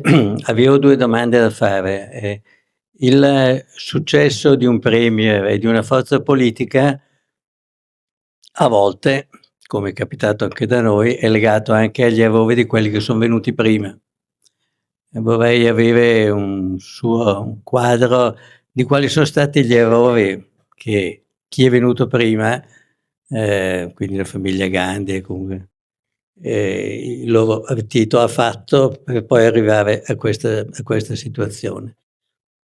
La seconda curiosità è questa: l'India è un grande paese, è una confederazione di stati che hanno anche caratteristiche molto diverse. Addirittura a sud c'è uno stato, il Kerala, che una volta era addirittura di sinistra, c'erano i compagni, mi pare. Lo è tuttora. E al sud poi c'è anche una grande minoranza, cioè buddista, non so, probabilmente legata anche alla vicinanza dell'isola di Colombo. Comunque mi chiedevo, c'è un'omogeneità in questo suo discorso di presenza di questo partito induista, o ci sono anche sacche che ancora resistono rispetto a questa tendenza? Grazie. 2 bellissime domande, grazie mille. Allora, parto dall'ultima. Effettivamente, come dice lei, l'India possiamo considerarla in qualche modo politicamente divisa in due, nel senso che la stragrande maggioranza, diciamo la presa che ha questo partito nazionalista hindu è specificamente nell'India centro-nord, diciamo così. Nel sud sono un'altra cosa. Lo dico male, sono un'altra cosa. Le faccio un esempio, le lingue locali del sud, quindi il Tamil, il Malayalam, il Kannada, non solo non sono la Hindi, ma non sono neanche dello stesso ceppo linguistico della Hindi. Cioè proprio loro non hanno una parola in comune tra di loro, per quanto sono diversi. Ok? Nel sud, dove mediamente, diciamo, gli indicatori di sviluppo per utilizzare i metri dell'ONU sono molto più alti, si vive meglio, ci fanno meno figli, l'alfabetizzazione è più alta, la presa di questo tipo di partiti ancora, del partito di Modi, ancora non c'è. Il che però sta già creando due problemi. Il primo è che le persone del sud, io mi ricordo l'ultima campagna elettorale, si iniziavano a dire delle cose che per certi versi si sono sempre dette nel sud proprio perché sono più ricchi, che sono delle cose che sono molto simili alla Lega Veneta durante le nostre campagne elettorali. Nel senso che questi dicono: noi stiamo bene, siamo pochi, lavoriamo bene, guadagniamo un sacco di soldi, ma perché io devo dare tutte le mie tasse a quei bovari dell'Uttar Pradesh, quegli asini dell'Ariana che stanno con le pezze al culo? Perché io non mi stacco e divento un altro paese? Questa è una cosa che già sta iniziando un pochino a prendere piede. Non credo che siamo di fronte a una secessione, però sicuramente c'è questo ragionamento del fatto che l'India in questo senso è un'India a due velocità. L'altro problema è che siccome nel sud si sta meglio e si fanno meno figli, alle elezioni il peso politico del sud quando si va in Parlamento federale a New Delhi è sempre meno, mentre la grande pressione demografica dell'India avviene a nord, dove il BJP è quasi, diciamo, gestisce le cose quasi in regime di monopolio. Il che significa che alle prossime elezioni, quando tra l'altro dovrebbe entrare in vigore il riconteggio di ogni Stato quanti deputati manda nel Parlamento centrale, nel Parlamento federale, finirà per essere che quelli del sud che sono meno contano meno a livello centrale, quelli del nord che sono di più e che sono più poveri contano di più, quelli del nord che sono di più poveri votano il BJP, quelli del sud che sono di più, meno e sono ricchi votano gli altri partiti che all'interno del sud contano tanto ma che a livello nazionale non contano niente. Questo si lega alla prima sua domanda, nel senso che il Congress ha compiuto ovviamente tantissimi errori, si è fregato un sacco di soldi e lo sapevano tutti. Credo che però questo sia anche tuttavia marginale, nel senso che tutti i partiti politici in India si fregano un sacco di soldi. La cosa che secondo me è imputabile molto al Congress è che, a differenza del BJP, quindi il partito di Modi, non è stato in grado di fare un ricambio generazionale convincente. Nel senso che oggi il Congress, nonostante tutto, è ancora il partito della famiglia Gandhi. Per chi non sapesse di cosa sto parlando, la famiglia Gandhi è la famiglia che ha tenuto le redini della politica indiana da quando esiste l'India. Solamente nel loro cerchio familiare hanno espresso 3 primi ministri, hanno sempre in qualche modo comandato il principale partito politico di quello che possiamo descrivere noi come centro-sinistra, che è una categoria che per l'India non vale, però comunque per darvi più o meno un'idea, sono sempre loro e non hanno mai mollato. Il BJP invece il ricambio generazionale l'ha fatto come? E l'ha fatto proprio con Narendra Modi.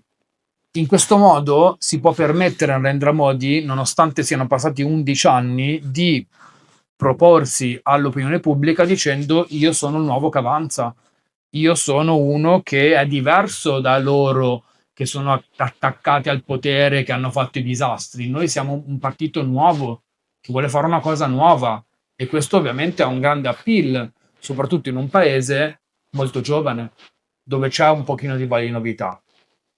Ultimo dettaglio: il BJP vince da solo, o quasi. Tutti gli altri che stanno cercando di fare opposizione al BJP, e lo abbiamo visto nelle ultime elezioni del 2024, hanno un grandissimo problema. Cioè che magari loro possono anche riuscire in qualche modo a rosicchiare voti a livello nazionale al BJP per non permettergli di vincere le elezioni, ma poi devono governare insieme. Ed è impossibile che si mettano a governare insieme 10 partiti diversi fatte di persone che, tra le altre cose, non parlano neanche la stessa lingua tra di loro. Poi parlano in inglese, per carità di Dio. Questo è per dire però che in questo momento, tra le tante cose che stanno andando bene a Narendra Modi, cioè che il paese è giovane, sta crescendo economicamente, si ritrova con una delle opposizioni più deboli e disfatte degli ultimi, di sempre. Il Congress non è mai andato così male nella sua storia, e questo è una polizza assicurativa enorme sul fatto che comunque Narendra Modi è destinato a vincere probabilmente, a meno che non succedano dei cataclismi, o peggio ancora, non sarà più Narendra Modi a vincere, ma sarà qualcun altro che impareremo a conoscere come abbiamo imparato a conoscere Narendra Modi.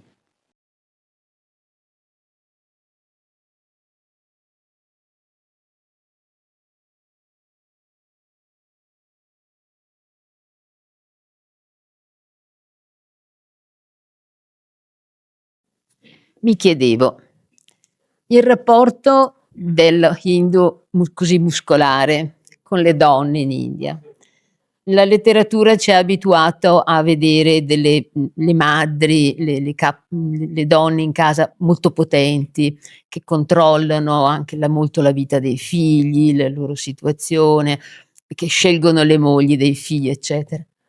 Dall'altra parte però abbiamo visto anche nella cronaca donne stuprate, bruciate, eccetera, per cui tutta questa spiritualità e questa pace in India effettivamente è poco credibile. Se ci dà qualche idea su quello. Grazie. Allora, prima di tutto direi che la questione delle donne in India io credo che sia trasversale, nel senso che vengono trattate male da tutte le religioni. È una delle poche cose su cui tutte le religioni indiane sono d'accordo, su questa. La posizione di supremazia all'interno della famiglia che descrive lei effettivamente è vera, ma è uno dei grandi stratagemmi del patriarcato, no? Quello di mettere la donna che è molto potente al focolare, però tutto il resto lo facciamo noi uomini. E questa è una cosa che tutt'oggi è molto molto presente in India. Vedo io, nel senso osservo più o meno che c'è una tendenza delle nuove generazioni effettivamente ad avere una coscienza diversa, a cercare di lottare per una parità di considerazione tra donne e uomini, specie nelle città, anche passando da delle parole d'ordine interessanti, nel senso che giustamente, come diceva lei, noi abbiamo visto tante volte la cronaca indiana raccontare violenze sessuali terribili, donne bruciate e quant'altro. E c'è stato un passato in cui la risposta popolare a questo tipo di crimini era quella di più sicurezza, più polizia, più controllo, dobbiamo difendere le nostre donne. Negli ultimi anni, a fianco a questa retorica che è tuttora quella maggioritaria, si sta avvicinando un'altra retorica che è più femminista di dire noi donne dobbiamo riappropriarci degli spazi pubblici, non dobbiamo più avere paura a uscire e il fatto che noi non dobbiamo avere più paura è responsabilità vostra, del governo, non farci avere paura ed è responsabilità delle famiglie che devono educare i maschi a essere dei maschi diversi.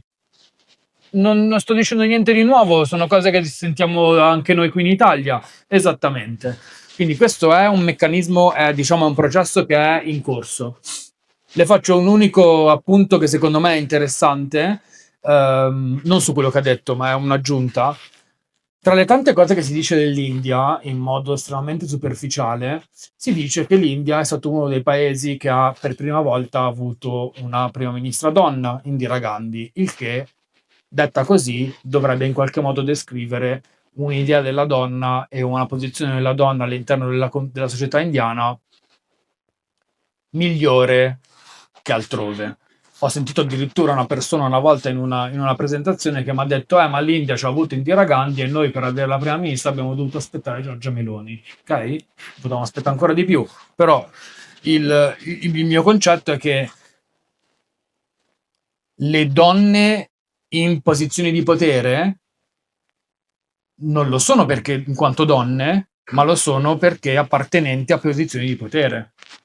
E questa è la negazione del femminismo, per quanto poco io ne sappia, nel senso che il fatto che ci siano delle poster woman in qualche modo che vengano sbandierate dicendo guardate che noi avevamo Indira Gandhi, oppure ad esempio tutt'oggi ci sono delle chief minister, cioè delle mini prime ministre, Mamata Banerjee, me ne vengono in mente altre nei vari stati, che vengono considerati come delle donne forti, ma in realtà non sono delle donne forti, sono un'espressione forte di una politica che comunque è maschile, di una società che comunque è maschile. Questo è un processo che l'India ha intrapreso, prima o poi arriveranno delle buone notizie, ma banalmente già in questo l'unica cosa, secondo me, la chiave, e nel libro ne scrivo brevemente, come già successo in altri territori, la chiave di volta per un miglioramento sensibile alla condizione femminile è l'indipendenza economica. Quando le donne non devono più dipendere dai soldi del marito, decidono di fare quello che gli pare. Oggi in India 2 donne su 3 non hanno un lavoro regolarmente retribuito. 2 donne su 3. 700 milioni di donne, quindi vuol dire, chi fa matematica meglio di me, quanti sono? 2, 4, 6, sono quasi 300 milioni di persone, no, 270, fai, di persone che non hanno sì, sono di più, esatto, sono 500 e rotti, esatto, che non prendono dei soldi. Questo ovviamente è l'ostacolo principale a qualsiasi tipo di emancipazione. Se si va a lavorare lì, si lavora anche per la condizione femminile. Rubo il microfono. Certo.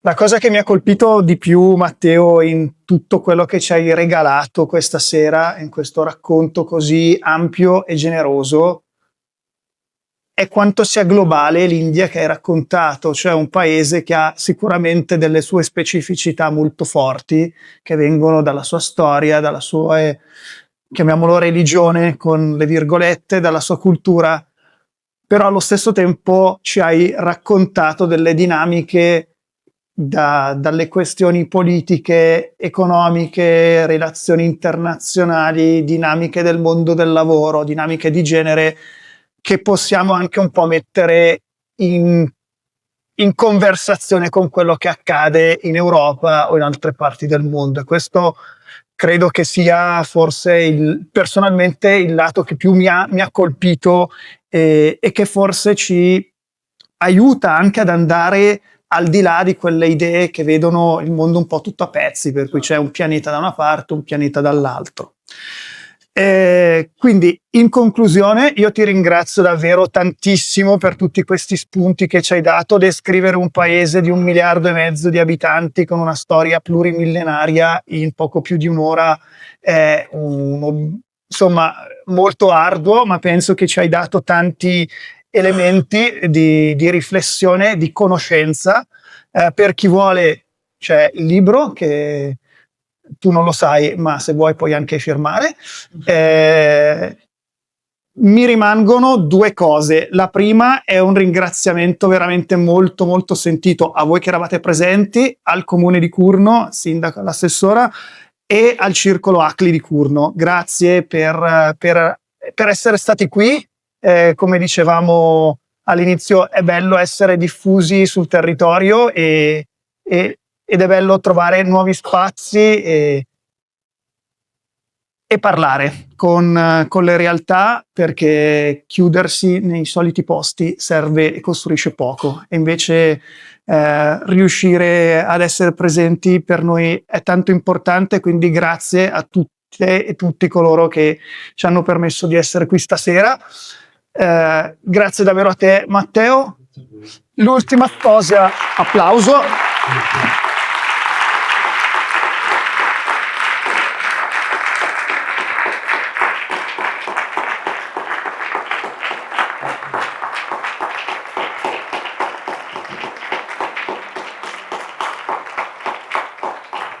L'applauso va anche alle volontarie che arrivano un'ora prima e tutte le sere ci permettono di organizzare e gestire l'afflusso, l'uscita e tutta la logistica. Molte fedi si regge soprattutto su di loro, quindi un enorme grazie per il lavoro che fanno.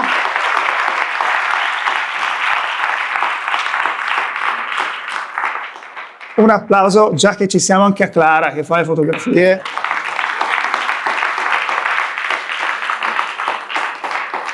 Perché altrimenti fotografa e sembra che non ci sia, con un nome. Abbiamo questa bandiera con un mondo a pezzi, ma con l'auspicio che possa anche essere un po' incollato di nuovo senza nascondere le fratture, e questa frase auspicio cessate il fuoco per davvero. Abbiamo chiesto alle persone che sono stati ospiti prima di te di mettere la firma, e chiediamo anche a te, Matteo, se la vuoi mettere. Grazie.